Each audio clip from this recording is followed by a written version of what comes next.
So instead, let's take a look at some of my friends who use their personal brands to become multi-millionaires. But in fact, these are very humble individuals, but these individuals are worth hundreds of millions of dollars. We have my friend George Sheehan, who owns a company called Represent on the left. In the last 10 to 20 years, this is the most successful fashion company to come out of the UK. Now, most of that has only happened in the last 4 years when he started to create more content, more founder-led content. He built his own micro niche personal brand. He's not got millions and millions of subscribers. He only has a few 100,000 on his Instagram, but that was enough to really build the brand. And to get it to the point where, even in his own words, 5-6 years ago, the brand was really struggling. And then he started posting more content, taking his personal brand more seriously. And then now, as I said, they're worth hundreds of millions of dollars. Or my friend Guillaume on the right, with zero outside funding, he bootstrapped Lemless to a multi-$100 million valuation.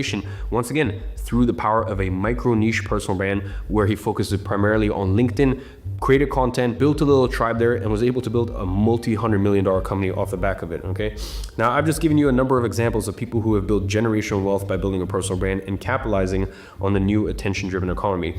So you have to ask yourself, why are you ignoring the biggest opportunity of the decade? The truth is, I know why. You think that you need millions of followers to get rich, you don't think that you're interesting enough, and you don't know where to start. So in today's video, I'm gonna help you solve these problems. Today, I'm gonna break all of the misconceptions you have about building a personal brand. Today, I will show you what actually matters when you're building a personal brand. And today, I'll walk you through my 4-step process, not only to build a personal brand, but to make money with it as well. So let's start off with the first step, which is clarifying your intention. You see, if you are watching this video, you are thinking, well, I don't want to build a personal brand. And I hate to break it to you, you already have one, okay? A personal brand is just the world's perception of you. Whether you're the most successful entrepreneur in the world or you're out every weekend shotgunning beers, how people perceive you is your personal brand. The million-dollar question is, does your brand hurt you or does your brand help you? Your personal brand will impact every area of your life. Getting into your dream college, getting your dream job, even buying your first Rolex when you go put your name down on a waiting list. It impacts everything. I'm telling you right now, no matter what you're trying to do, you're trying to join a private members club,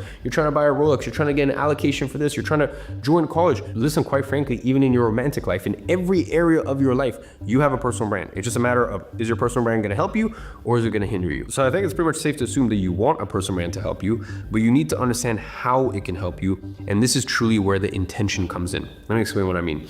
When I was running my agency, IG Media, I was building a personal brand around marketing and SMA with the intention of attracting new clients and ultimately making more money. My intention was very clear at that point. And it's not just me, by the way, who did this. A personal brand will turbocharge anything you are currently doing or anything you want to do in the future, as long as you build your brand with the correct intention. I mean, let's take a look at Nico Leonard. Nico owns a luxury watch retail business, so he built his brand around luxury watches with the intention of attracting more clients for his business.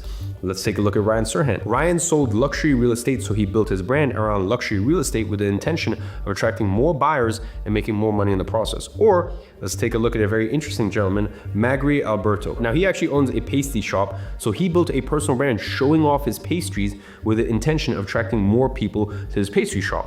Fascinating. This works for everything, clearly. All Ryan, Nico, Magri, and I all have two things in common.